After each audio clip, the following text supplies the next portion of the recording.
जय हिंद मित्रांनो, चला सुरुवात करूयात. इसवी सन 1857च्या उठावात होळकर तटस्थ होते, परंतु त्यांच्या संस्थानातील पुढीलपैकी कोणत्या ठिकाणी शिपायांनी बंडे केली होती? तर याचं उत्तर आहे महू आणि इंदोर. ऑप्शन नंबर 2 याचं उत्तर आहे. ठीक आहे. महूचं नेतृत्व कोणी केलं होतं? तर महूचं नेतृत्व केलेलं आहे मुरड अली खान यांनी. ठीक आहे.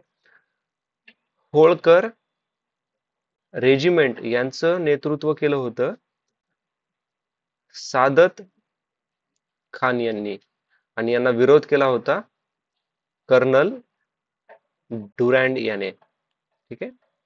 आता आपण पाहूयात 1857चा उठावाची जागा, नेतृत्व आणि कोणत्या ब्रिटिशराने विरोध केलाय ते. पहिलं लक्षात ठेवा, लखनौ. बेगम हजरत महल यांना विरोध केला कॅम्प बेल याने. ठीक आहे. त्यानंतर कानपूर. कानपूरचं नेतृत्व नानासाहेब आणि यांना विरोध कॅम्प बेल यानेच केला. ग्वालियर तात्या टोपे, त्यांना विरोध कॅम्प बेल यानेच केला. त्यानंतर बरेली. बरेलीमध्ये खान बहादूर खान याला पण विरोध कॅम्पबेल यानेच केला. ठीक आहे. बरेली खान बहादूर खान यांना विरोध कोणी केला? कॅम्पबेल. त्यानंतर झाशीची राणी लक्ष्मीबाई यांना विरोध केला हेवरोज याने. दिल्लीमध्ये बहादूर शाह दोन आणि यांना विरोध केला निकोलस हॅडसन याने. बिहारमध्ये बाबू कुनवर सिंग पीर अली यांना विरोध केला विल्यम टेलर याने. ठीक आहे.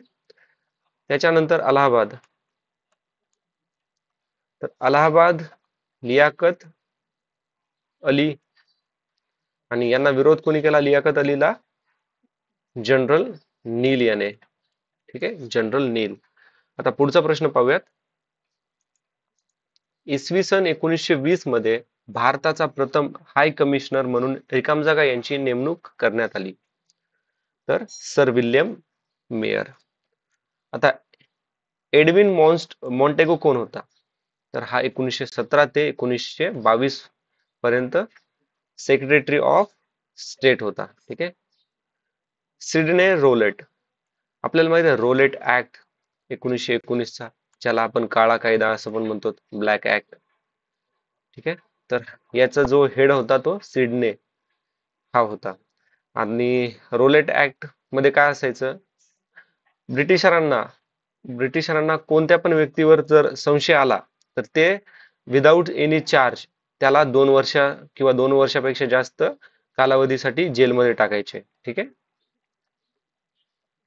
पुढचा प्रश्न आहे आता 1873 मध्ये बंगालमधील कोणत्या जिल्ह्यातील शेतकऱ्यांनी शेतकऱ्यांची संघटना स्थापन केली होती? तर याचं उत्तर आहे पबना. तर याच्यात एक लक्षात ठेवा, पबना पबना शेतकरी उठाव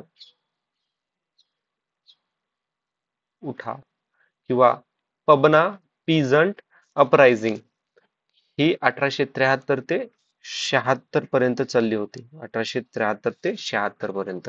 ठीक आहे. तर आपल्याला कदाचित विचारल्या जाऊ शकते की पबना शेतकरी उठाव हे कोणत्या ठिकाणी झाले होते किंवा कालावधी विचारला जाऊ शकतो. ओके. पुढचा प्रश्न, ऑपरेशन पोलो हे कोणते संस्थान भारतीय संघ राज्यात विलीन करण्यासाठी चालविले होते? ऑपरेशन पोलो हे एक पोलीस ऑपरेशन होतं आणि हे हैदराबाद वरती चालू केलं होतं. ओके. ऑप्शन नंबर 2 याचं उत्तर आहे. जुनागडचा नवाब. जुनागड मध्ये काय झालं होतं? प्लेबिसाइड, जनमत. आता जुनागडचा जो नवाब होता तो एवढा विचित्र मनुष्य होता ज्याने त्याच्या कुत्र्यांचं लग्न लावलं होतं. ठीक आहे. आणि त्या दिवशी त्याने त्याच्या जे प्रोव्हिन्स होता ना त्याच्यामध्ये सुट्टी डिक्लेअर केली होती. ठीक आहे. तर ही एक स्टोरी टाईप लक्षात ठेवा तुम्हाला. जुनागड म्हणलं की प्लेबिसाइड. ठीक आहे. काश्मीर. काश्मीरचा राजा कोण आहे?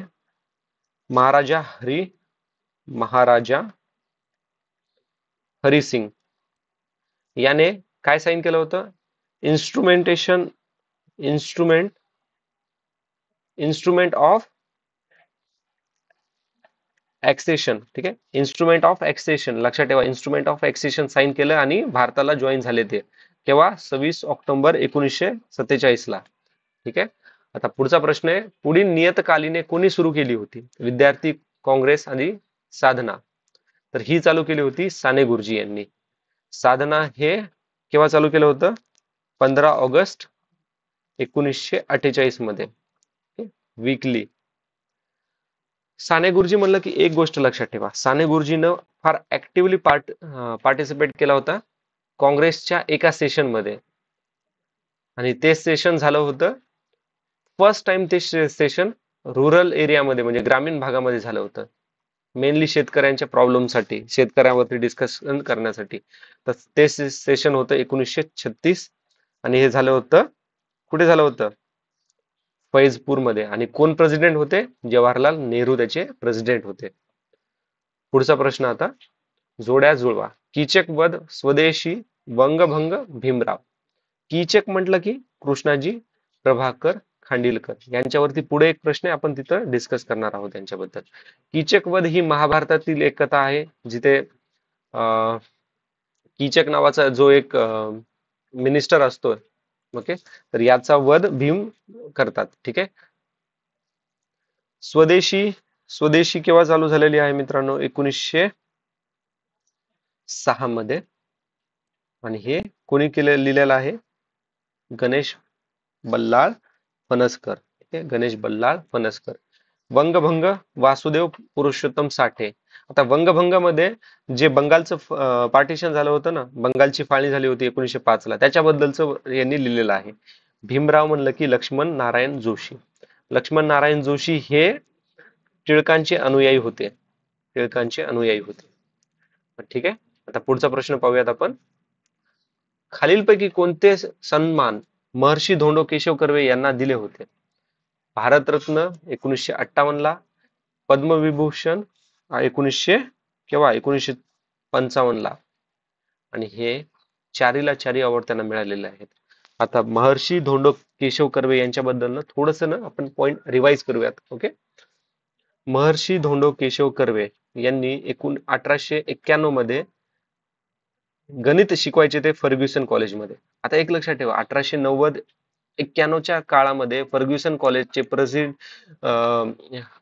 प्रिन्सिपल कोण होते असं जर विचारलं तर गोपाळ गणेश आगरकर. फर्ग्युसन कॉलेजचे फाउंडिंग मेंबर कोण कोण आहेत? टिळक, गोपाळ गणेश आगरकर. ठीक आहे. त्याच्यानंतर लक्षात ठेवा, 1892 मध्ये कर्वे यांनी सदस्यत्व स्वीकारलं कशाचं? डेक्कन एज्युकेशन सोसायटीचं. 1893 मध्ये त्यांना महर्षी ही उपाधी मिळाली. 1893 मध्ये त्यांनी विधवा मॅरेज असोसिएशनची सुरुवात केली होती. ओके, त्यालाच विडो मॅरेज असोसिएशन असं पण म्हणतात. विधवा विवाह असोसिएशनची सुरुवात 1893 ला कोणी केली? महर्षी कर्वे यांनी केली. 1893 मध्येच महर्षी कर्वे यांनी रिमॅरेज केलं होतं. कोणासोबत? आनंदीबाई. आनंदीबाई कोण होत्या? आनंदीबाई एक विधवा होत्या, ज्या पंडिता रमाबाई यांच्या शारदा सदन मध्ये राहायच्या. शारदा सदनची स्थापना 1889 मध्ये झालेली होती. ठीक आहे. 1893 झालं. 1896 मध्ये काय काय झालं ते यांनी, आता हे लक्षात ठेवा, अनाहत बालिका आश्रम याची सुरुवात पुण्यात केली. ठीक आहे, 1896 मध्ये. त्याचबरोबर 1896 मध्ये त्यांनी पहिली विधवा शाळा चालू केली, जिचं नाव आहे हिंदू विडोज होम असोसिएशन. कुठं चालू केली होती ही? हिंगुने. ठीक आहे, हे लक्षात ठेवा, याच्यावरती प्रश्न विचारलेला आहे ऑलरेडी. त्यानंतर 1899 मध्ये त्यांनी, आता बघा इथं 1896 ला अनाहत बालिका आश्रम, 1899 मध्ये अनाथ बालिका आश्रम. आणि याचं, ह्या अनाथ बालिका आश्रमचं एम काय होतं? एज्युकेशन देणं स्त्रियांसाठी. ठीक आहे. आता त्याच्यानंतर पाहूयात आपण 1906 ला त्यांनी काय केलं. तर पहिली महिला, नाही ठीक आहे, 1907 ला त्यांनी पहिली महिला विद्यालय, नाही, 1907 ला महिला विद्यालय चालू केलं, पहिली नाही म्हणू शकत आपण, महिला विद्यालय चालू केले, त्यालाच विमेन एज्युकेशन सोसायटी असं पण म्हणतात इंग्लिशमध्ये. ठीक आहे, 1907 झालं. आता बघा 1916 मध्ये त्यांनी पहिली विमेन युनिव्हर्सिटी चालू केली आणि याची प्रेरणा त्यांना कुठून मिळाली? जॅपनीज युनिव्हर्सिटी कडून मिळाली. 1915 ला त्यांनी ते वाचलं होतं. विमेन युनिव्हर्सिटीचं नाव काय? पहिल्या विमेन युनिव्हर्सिटीचं नाव आहे श्रीमती नाथीबाई दामोदर ठाकरसे विमेन युनिव्हर्सिटी, जे मुंबईमध्ये आहे. ठीक आहे. आता त्यानंतर अजून 1936 मध्ये त्यांनी महाराष्ट्र ग्रामीण प्राथमिक शिक्षण चालू केलं. पुन्हा 1936 ला त्यांनी Maharashtra village primary education board याची पण स्थापना केली. महाराष्ट्र ग्रामीण प्राथमिक शिक्षण बोर्ड याची पण स्थापना केली. त्यानंतर त्यांची एक ऑटोबायोग्राफी आहे, त्यांनी 1936 ला लिहिले, त्याचं नाव आहे आत्मवृत्त. आत्मवृत्त. ठीक आहे, आणि इंग्लिश मध्ये त्याचं नाव काय आहे? Looking looking back. 1948 मध्ये त्यांनी जाती निर्मूलन संस्था चालू केली. ओके, जाती निर्मूलन संस्था. ठीक आहे. पुढचा प्रश्न पाहूयात आपण. कोल्हापूर प्रजा परिषदेची स्थापना रिकामजागा आणि रिकामजागा यांच्या प्रयत्नाने झाली. याची स्थापना 1939 मध्ये माधवराव बागल व रणप्पा कुंभार यांच्या प्रयत्नाने झाली. 1941 मध्ये कोल्हापुरामध्ये पहिल्यांदा लोकल सेल्फ गव्हर्नमेंट इस्टॅब्लिश झालं होतं. Local self government. पुढचा प्रश्न आहे कृष्णाजी प्रभाकर खांडिलकर. आताच आपण इथं बघितला होता, कृष्णाजी प्रभाकर खांडिलकर. ठीक आहे, कृष्णाजी प्रभाकर खांडिलकर. कृष्णाजी प्रभाकर खांडिलकर हे रिकामजागा यांची अनुयायी आहेत. आता एक लक्षात ठेवा, टिळकांच्या मृत्यूनंतर ते गांधीजींचे अनुयायी झाले आणि आयोगाने याचं उत्तर ऑप्शन नंबर 3 दिले. कृष्णाजी प्रभाकर खांडिलकर हे संपादक होते, एडिटर होते. कशाचे? टिळकांचं जे पेपर, न्यूजपेपर होतं ना केसरी, त्याच्यानंतर अजून लोकमान्य लोकमान्य नावकर. ओके, नावकर ह्या 3 न्यूजपेपरचे संपादक होते. त्यांनी हिंदू मुस्लिम दंगे, हिंदू मुस्लिम रायट्स 1927 याच्यावरती खूप सारे आर्टिकल्स लिहिले आणि या आर्टिकल्स मुळे त्यांना देशद्रोहाच्या आरोपासाठी जेलमध्ये टाकण्यात आलेलं होतं. ओके, सिडिशन चार्ज लावला होता त्यांच्यावरती. त्यांनी उपनिषदांचे पण पब्लिश केलेले आहेत. ठीक आहे. पुढचा प्रश्न आहे विष्णू बाबा ब्रह्मचारी आणि मिशनरी यांच्यातील वाद रिकामजागा पुस्तकात आढळतो. तर विष्णू शास्त्री ब्रह्मचारी यांचं पूर्ण नाव काय आहे? विष्णू भिकाजी गोखले. यांचा हा जो वाद होता ना, हा 9 पुस्तकामध्ये मराठी आणि इंग्लिश मध्ये पब्लिश करण्यात आलेला होता. त्या 9 पुस्तकापैकी एक पुस्तकाचं नाव आहे समुद्र किनारीचा वाद विवाद. ठीक आहे. आता याच्यात लक्षात ठेवा, यांच्या न्यूजपेपरचं नाव काय आहे? विष्णू बाबा ब्रह्मचारी यांच्या न्यूजपेपरचं नाव आहे वर्तमान दीपिका. दीपिका, वर्तमान दीपिका. ठीक आहे. आता यांनी ना अजून काही महत्वाची पुस्तकं लिहिलेली आहेत. तर ते आहे वेदोक्त धर्म प्रकाश, त्याच्यानंतर भावार्थ सिंधू, त्यानंतर सुख दियाक, आणि चौथा आहे सेतू बंधिती टीका. आता हे अरुणोदय काय आहे? तर अरुणोदय ही आत्मकथा आहे बाबा पद्ममणीची. ओके, पद्ममणीजीची. आता पुढचा प्रश्न पाहूयात. राष्ट्रीय काँग्रेसचे पहिले अध्यक्ष व्यमेशचंद्र बॅनर्जी यांनी राष्ट्रीय काँग्रेसच्या स्थापनेची मूलभूत उद्दिष्टे सांगितली, ती कोणती? ती उद्दिष्टे होती राष्ट्रीय भावना, ऐक्य भावनेचा विकास व दृढीकरण. ऑप्शन 2 याचं उत्तर. ठीक आहे. आता पहिलं अधिवेशन 1885 कुठे झालं? बॉम्बेमध्ये झालं. होणार कुठे होतं? पुण्याला होणार होतं, पण पुण्याला का नाही झालं? पुण्याला कॉलेराची साथ पसरलेली होती. काँग्रेसचे फादर ऑफ काँग्रेस कोण? ए ओ ह्यूम. पहिल्या अधिवेशनाचे सेक्रेटरी कोण? ए ओ ह्यूम. ठीक आहे. ए ओ ह्यूमची कोणती थेरी होती? Safety wall theory. Founding member कोण कोण आहेत काँग्रेसचे? दादाभाई नौरोजी, त्यानंतर दिनशा वॉचा, रमेश बॅनर्जी, जॉर्ज येवले, ठीक आहे, बदरुद्दीन तय्यबजी. ठीक आहे. आता किती मेंबर पहिल्या अधिवेशनासाठी किती मेंबर अटेंड केलं? किती लोकांनी काँग्रेसचं पहिलं सेशन अटेंड केलं? तर 72 लोकांनी अटेंड केलं. हे लक्षात ठेवा. पुढचा प्रश्न. कलकत्त्यास सुप्रीम कोर्टाची स्थापना कोणत्या कायद्याने करण्यात आली होती? कलकत्त्यामध्ये सुप्रीम कोर्टाची स्थापना ही 1773च्या रेग्युलेटिंग ऍक्ट नुसार करण्यात आलेली होती. आणि पहिल्या सुप्रीम कोर्टाचे पहिले जज कोण होते? तर इलिजाह इम्पे. 1773च्या रेग्युलेटिंग ऍक्ट मध्ये काय काय डिसाईड करण्यात आलं होतं? तर बघा, ब्रिटिश मध्ये जी संसद होती त्यांनी ईस्ट इंडिया कंपनीला कोणती पॉवर आहेत, कोणते अधिकार आहेत विथ रेस्पेक्टिव्ह इंडियन पोझेशन, म्हणजे ब्रिटिश इंडियाने किंवा ईस्ट इंडिया कंपनीने भारतामधील कोणकोणत्या भागावरती कब्जा केलेला आहे, तिथे काय रूल्स करायचे, काय अथॉरिटी, कसे काय करायचं, ते सर्व ईस्ट ब्रिटिश संसदेने ठरवलं होतं. ओके, त्याला पॉवर डिवाइड केलं होतं असं पण म्हणू शकतो. ठीक आहे. त्याच्यानंतर ईस्ट इंडिया कंपनीचे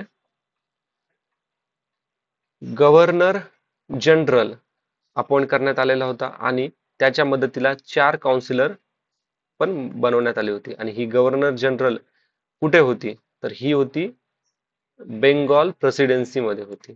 म्हणजे indirectly governor general of Bengal हा जास्त पॉवरफुल होता गव्हर्नर जनरल ऑफ मद्रास आणि बॉम्बे पेक्षा. ठीक आहे. इनडायरेक्टली म्हटलं मी इथे, इनडायरेक्टली म्हटलंय. ठीक आहे. पहिला गव्हर्नर जनरल ऑफ बेंगॉल कोण आहे? तर वॅरिंग हॅस्टिंग होता, फर्स्ट गव्हर्नर जनरल. आता 1874चा पिट्स इंडिया ऍक्ट पहा. 1874च्या पिट्स इंडिया ऍक्ट मध्ये आता हे गव्हर्नर जनरल आणि 4 मेंबर होते, इथं गव्हर्नर जनरल आणि 3 मेंबर होते.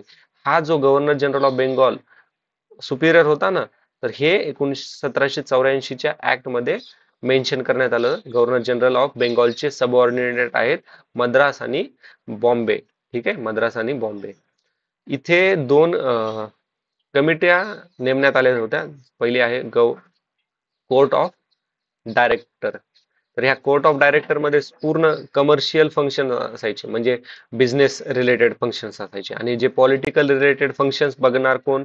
तर बोर्ड ऑफ कंट्रोल बनवण्यात आलेली होती, जे पण राजकीय घडामोडी झालेल्या आहेत त्यांच्यासाठी.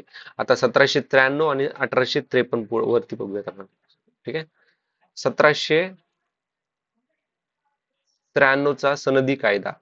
तर याच्यामध्ये आता बघा, ईस्ट इंडिया कंपनीला एक लक्षात ठेवा, ब्रिटिश गव्हर्नमेंट होतं ना, ब्रिटिश गव्हर्नमेंट यांना east India company 5 lakh pound annually देणार, वर्षाला देणार. ठीक आहे. म्हणजे ईस्ट इंडिया कंपनीचा बेनिफिट होऊ का न होऊ काही घेणं देणं नाही, पण ब्रिटिश ईस्ट इंडिया कंपनीला 5 लाख पाऊंड ब्रिटिश गव्हर्नमेंटला देणंच आहे. ठीक आहे. त्याच्यानंतर ईस्ट इंडिया कंपनीची जी मोनोपोली होती, मोनोपोली म्हणजे काय? आता त्यांचं बघा, ब्रिटिशांनी ईस्ट इंडिया कंपनीलाच अधिकार दिला होता की ते इंडियन इंडियामध्ये चायनामध्ये जाऊन ट्रेड करू शकतात. ओके, ती त्यांची मोनोपोली होती. पण हीच मोनोपोली 20 वर्षासाठी वाढवण्यात आलेली होती. ठीक आहे, 20 वर्षासाठी वाढवण्यात आली होती. आता जे पण सिनियर ऑफिसर होते ना ईस्ट इंडिया कंपनीचे, ते बिना परमिशनचे भारत सोडून जाऊ शकत नाही. जर ते सोडून गेले तर असं समजायचं त्यांनी रिटायरमेंट किंवा रिझाईन केलेलं आहे. ओके, एक माल अदालत होती तर ती बंद करण्यात आली होती 1793 कायद्यानुसार. ठीक आहे, आता आपण पाहूयात 1813. 1813 आपण याच्या आधी पण खूप वेळेस डिस्कस केलंय. चाय और चायना, ईस्ट इंडिया कंपनीची जी मोनोपोली होती ती फक्त चहा आणि चायनामध्येच होते. म्हणजे बाकीच्या ब्रिटिश कंपनी भारतामध्ये येऊन व्यापार करू शकत होत्या. फक्त चहाचा व्यापार चायनामध्ये आणि भारतामध्ये नाही. आणि चायनामध्ये जो पण ट्रेड आहे त्याच्यात फक्त ईस्ट इंडिया कंपनीची मोनोपोली होती. ठीक आहे, बाकीच्या ब्रिटिश कंपन्यांची नव्हती. ठीक आहे, आता त्याचबरोबर एक महत्वाचा मुद्दा, जे पण गव्हर्नमेंट आणि रेव्हेन्यूचे रिलेटेड अधिकार होते ना, तर ते 20 वर्षासाठी कंपनीला दिले होते. कंपनी कोणत्या पण इंडियन लोकांना, इंडियन ऑफिशियल्सला अपॉइंट करू शकत होते. आणि महत्वाचं म्हणजे 1 लाख रुपये ईस्ट इंडिया कंपनी भारतीय एज्युकेशन सिस्टीम मध्ये इन्व्हेस्ट करणार असं ठरवण्यात आलं होतं 1813च्या कायद्यानुसार. ठीक आहे, आता पुढचा प्रश्न पाहूयात आपण. खालीलपैकी कोणती जोडी बरोबर आहे? बागची. बागची, आता बघा हे इथं लेखक आणि पुस्तक, तर बागची हे प्रायव्हेट इन्व्हेस्टमेंट इन इंडिया हे पुस्तक बागची यांनी लिहिलेलं आहे. बागची यांचं पूर्ण नाव काय आहे? तर अमिया कुमार बागची. ओके, यस गोपाळ म्हणजे सर्वपल्ली गोपाळ यांनी कोणतं पुस्तक लिहिलंय? ब्रिटिश पॉलिसी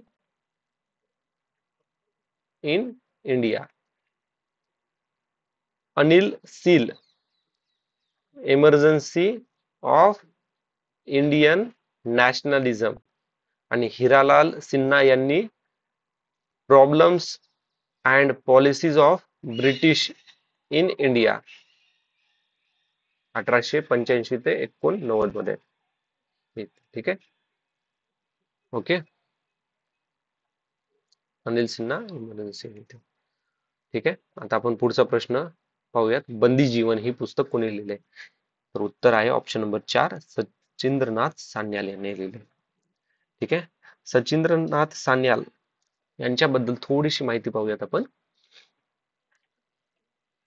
अनुशीलन समिती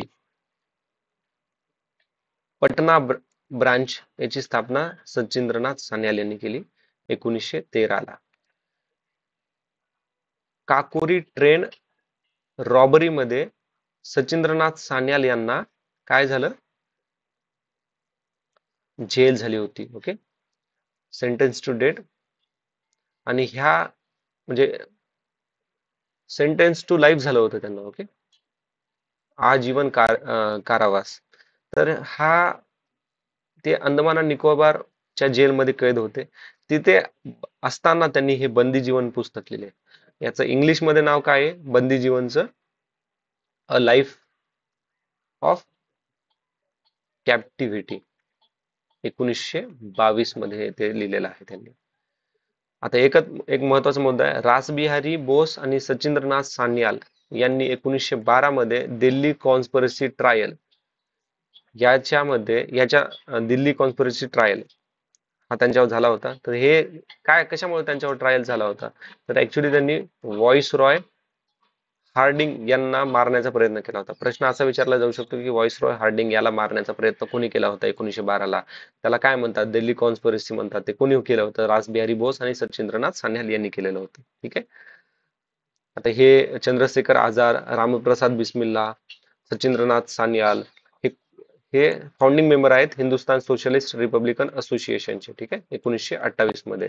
आणि याची जी पॉलिसी होती हिंदुस्थान सोशलिस्ट रिपब्लिकन असोसिएशनच्या पॉलिसी होती फिलॉसॉफी ऑफ बॉम्ब. आणि हे कोणी लिहिलं होतं philosophy of bomb? Bhagwati Chandra bore यांनी. भगवती चंद्र बोर यांनी. ठीक आहे. ओके मित्रांनो, थँक्स फॉर वॉचिंग. काही डाऊट असेल तर प्लीज कमेंट बॉक्स मध्ये विचारू शकता. जय हिंद, टेक केअर.